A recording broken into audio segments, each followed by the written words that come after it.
भाई पहले तो आप सभी को जय श्री राम, सनातन धर्म की जय हो और भारतीय जनता पार्टी जिंदाबाद। आज से हमने भी भाई बीजेपी ज्वाइन कर ली है। हो सकता है कुछ भाइयों को हाथ पोछे बुरा लगे, लेकिन भाई कर ली तो कर ली, बिना किसी तो पूछे, बिना किसी तो विचार विमर्श करे। बहुत सारे साथी ऐसे हैं जो हमारे तरह नाराज थे। आप लोग यही चाहते होगे। पार्टी ज्वाइन करने से होता क्या है? आप जो इस टाइम पे पार्टी ज्वाइन करने तो पहले हमने पसंद करया करते, अब वो हमारे तक गाड़ देने लग जाएंगे, और जो हमारे तक गाड़ दिया करते वो हमारे समर्थक हो जाएंगे। इतना ही फर्क है ना। मतलब गालियां जब भी मिलनी है और अब भी मिलनी है। इस देश के अंदर चल क्या रहा है, दर्द बताता हूं मैं आज। उम्मीद करता हूं यह वीडियो पूरी देखियो, अपने परिवार ते दिखाइयो। पहले बिक जाओ, फिर लिखो, बिक के देश के लिए कलम चलाओ, फिर बोलो देश के लिए, फिर खेलो देश के लिए। देश का मतलब एक पार्टी के लिए करो सब कुछ, सिर्फ एक पार्टी के लिए। एक तानाशाह और बिके हुए पत्रकार, बिकी हुई फिल्में, बिका हुआ खिलाड़ी जो तानाशाह को खुश करने के लिए, उसकी जी हजूरी करने के लिए कुछ भी कर सकता है। लोगों के अंदर इतना जहर भर चुका है, उनको फिल्म जो आती है, फिल्में इसलिए इतिहास लगने लग जाती हैं। आज का टाइम ऐसा हो गया, आपको सिर्फ जय श्री राम बोलना है।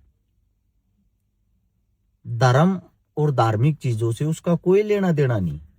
भले ही उसने 2 किलो बकरा मुर्गा खाया हो, एक बढ़िया महंगी सी दारू पी हो, आधे देश को मां बहन की गालियां बकता हो, घर में अपनी बीवी को पीटता हो, घर में मुंह से मरे पड़े हो, कला करते हो, भूखा मरता हो, बस जय श्री राम बोलने से ही वो देशभक्त हो जाता है।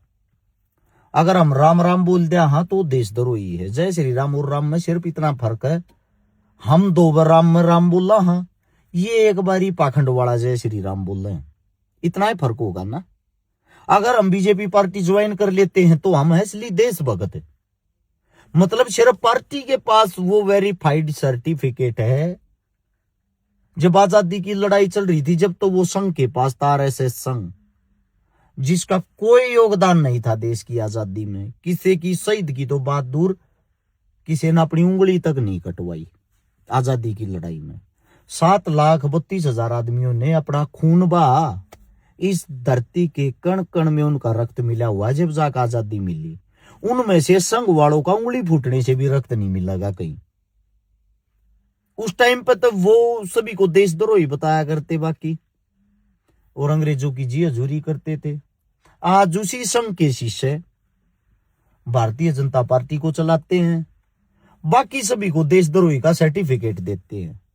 अगर टोटल में बात करूं, मन में जो दुख है, भारत के विनाश का सबसे मुख्य अगर कोई कारण है, वो पहला कारण अगर मैं गिनूं मेरी तरफ से, वो है पत्रकार, जिनको कहा जाता है चौथा स्तंभ। आप पत्रकारों की जेब भरो, उनकी जेब में पैसे डालो, जो काम भारतीय जनता पार्टी करती है। जिस नेता ने बलात्कार कर रखा हो, मर्डर कर रखा हो, घपले घोटाले सब कुछ जी भर भर के कर रखे हो, उसको भी भगवान की मूर्त बना देते हैं। सिर्फ उसको जय श्री राम बोलना है, 4 मंदिरों पे माथा टेक के एक लाल तिलक लगा के फोटो शेयर करना है, उसी में वो देशभक्त हो जाता है। भले ही उसने 2000 बहन बेटियों के साथ बलात्कार कर रखा हो। आपने देखा भी होगा, नीचे की साइड का एक तमिलनाडु कर्नाटक नाम लेते ही मेरे पे तो मुकदमा दर्ज करवा देते हैं। वहां पे मुख्यमंत्री टाइप के एक ने 1000 से ज्यादा लड़कियों के साथ सेक्स संबंध किए, उनकी वीडियो बना के अपने फोन में रखी है। उसके हमारे यशस्वी प्रधानमंत्री साहब उनको गले मिलते हैं, उनको सम्मानित करते हैं, उनसे चुनाव लड़वाते हैं। एक बिहार का, नाम तो क्या लूं, आप सब ने उसकी वीडियो देखी थी, चुम्मा चाटी की, सब कुछ करते हुए कि अखबार में भी फोटो आई थी। भारतीय जनता पार्टी से उन्होंने टिकट ली, हमारी प्यारी जनता ने उनको 1 लाख वोटें दी। अब वो देश के लिए लड़ेगा विधानसभा में जाके, जो उसके कार्य हैं, जिससे जितनी उन्हें वो चुम्मा चाटियां की हैं, अब वो 5 साल चुम्मा चाटी का उसको और सर्टिफिकेट मिल गया। हमें क्या भाई, हमें तो देशभक्त पार्टी चाहिए। हद की बात, सबसे बड़ी जो बात आज के टाइम पे, 80 करोड़ आदमी 5 किलो राशन पे जिंदा हैं, खुश हो रहे हैं सरकार तुम्हारे को 5 किलो राशन देने लग रही है। उनको ये शर्म नहीं आ रही कि 80 करोड़ आदमी भूखमरी से गुजर रहे हैं, पार्टी के कारण उनकी रोटी नहीं चल रही, उनकी रोटी छीनने के कारण पार्टी चल रही है। अब उससे भी बड़ी चीज, लोग नारे लगाओगे पेट्रोल चाहे 500 रुपए लीटर कर दो, वोट दूंगा मोदी जी को ही। वे आदमी ये नारे लगाते हैं जो 300 रुपए की दाढ़ी करते हैं पूरा दिन, और बात वो इतनी बड़ी कर देते हैं। अब सबसे बड़ी चीज जो है वो ये है, रेलिया में 600 रुपए दाढ़ी पे मजदूरी करने वालों को अगर तुम मोल लेके जाते हो, आते टाइम उनको दारू की एक बोतल दे देते हो, उनको वो 600 रुपए और दारू चाहिए, देश का विकास नहीं। मैं गारंटी देता हूं, आप हर एक शहर के अंदर एक अलग पेट्रोल पंप बना दो और उस पे लिख दो देश भगत भारतीय जनता पार्टी के रखवाले, यहां से पेट्रोल डलवाएं, 500 रुपए लीटर यहां से पेट्रोल मिलता है देशभक्ति का,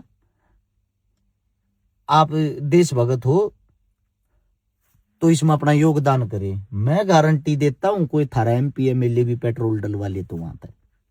और जो भाई वैसे आम जनता है जो पार्टी के साथ नहीं है, उनका रेट वो कर दो जो नॉर्मल रेट है, 90-100 तो उनका भी कर रखा जी निकालने वाला। क्या ये देश के मुद्दे नहीं है? क्या कभी किसी पत्रकारों ने ये आवाजें उठाई हैं? क्या कभी कोई पत्रकार इन चीजों पे बातें करता है? एक देश का मूर्ख से मूर्ख नेता बिहार का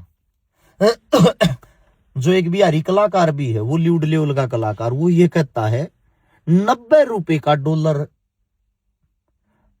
हमारे 90 रुपए जो हैं वो $1 के समान हो गए तो क्या हो गया? हमारे हिंदुस्तान में डॉलर थोड़ी चलता, रुपया चलता है। हद होगी यार, मतलब इतनी मूर्खता रहे, इतनी मूर्खता। हमारा पैसा दिन प्रतिदिन गिरता जा रहा है। और जो हमारे हिंदुस्तान के बाहर बैठे हैं, अमेरिका, UK, कनाडा, वहां बैठ के जो मोदी जी की जय करते हैं, उनको तो बेनिफिट में मान सकता हूं, उनको है। उनको क्यों है? वो सपोज करो वो $1,000 कमाते हैं वहां के, इंडिया में भेजते हैं तो वो ऐसे खुश हो रहे हैं, थारे तो $1,000 के 90,000 रुपये हो गए इंडिया में।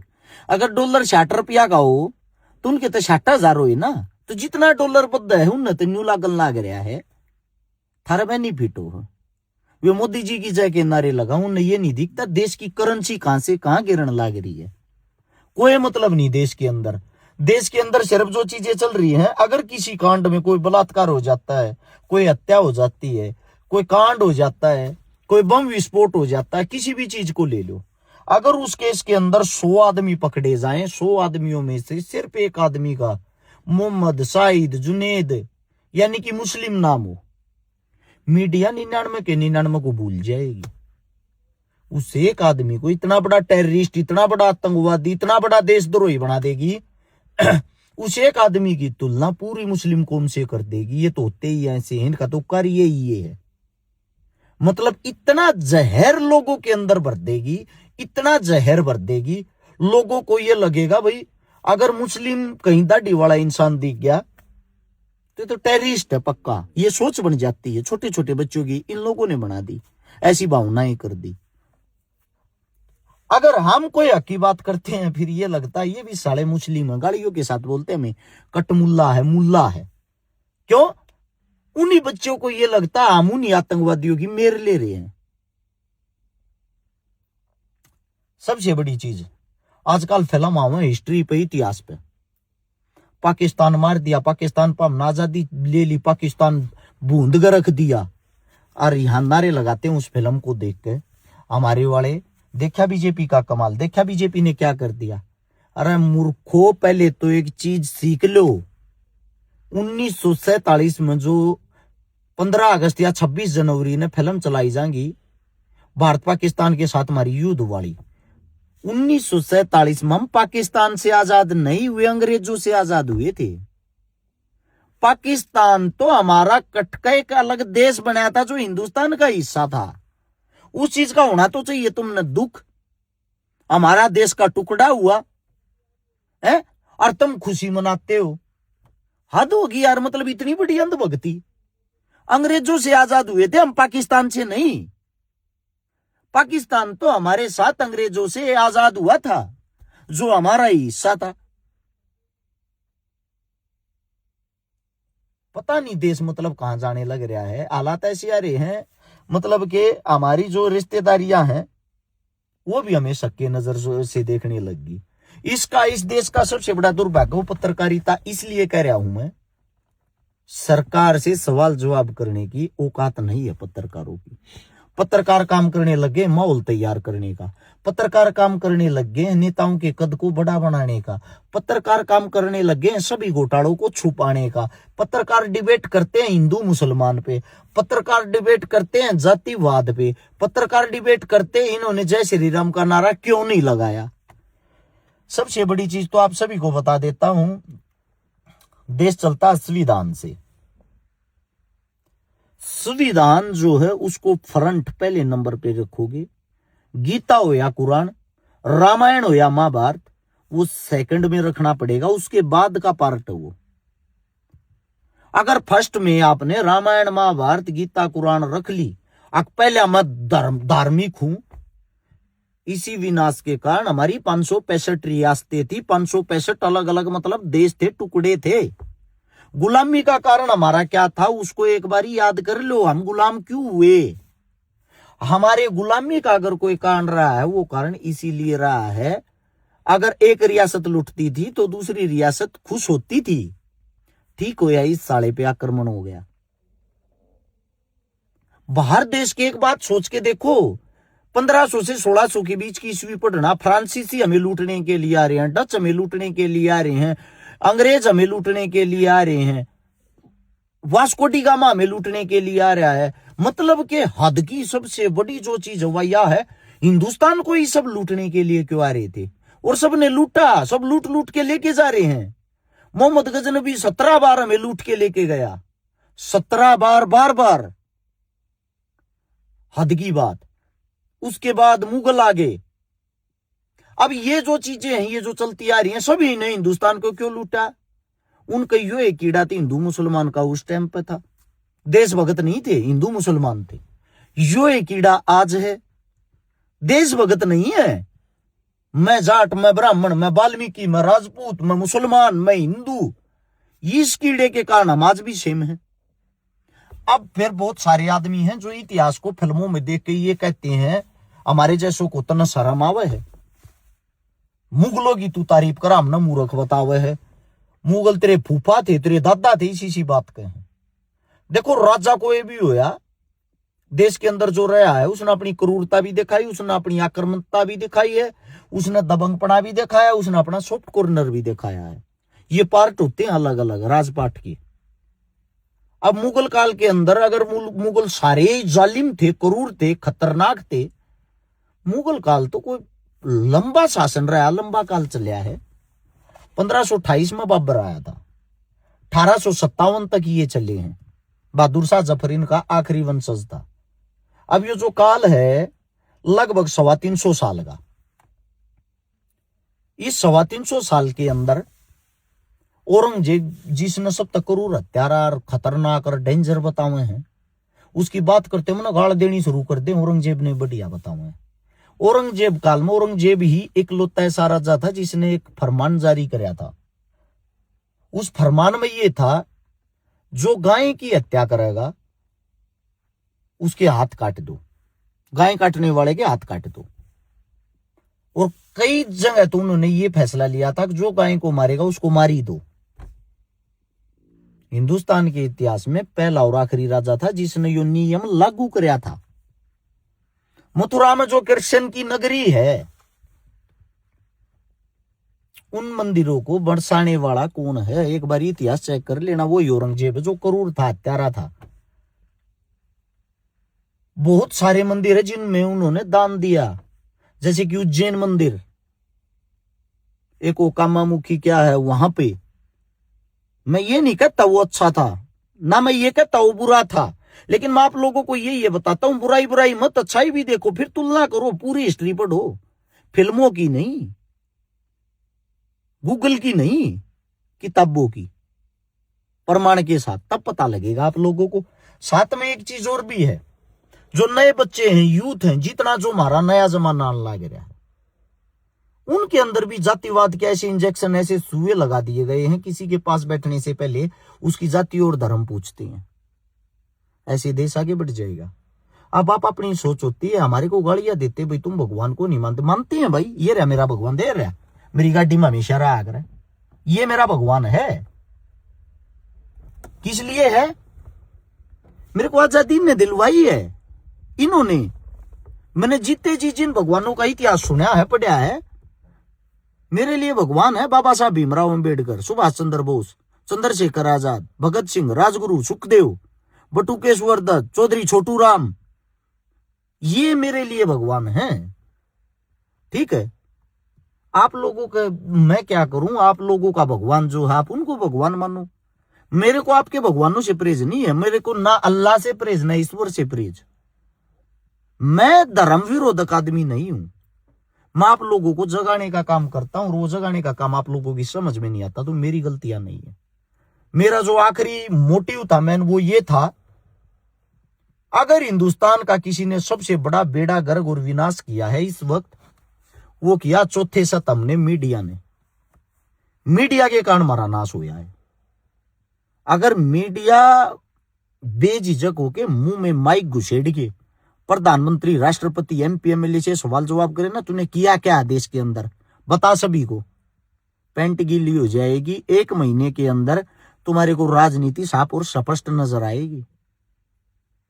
भाई साहब, पहला प्रधानमंत्री 11 साल में जिन्होंने एक डिबेट नहीं की, पहला प्रधानमंत्री, पूरी मीडिया को खरीद रखा है, पूरे सिस्टम को खरीद रखा, इससे ज्यादा क्या करें? और आप लोगों को वही चीजें ओरिजिनल लगती हैं?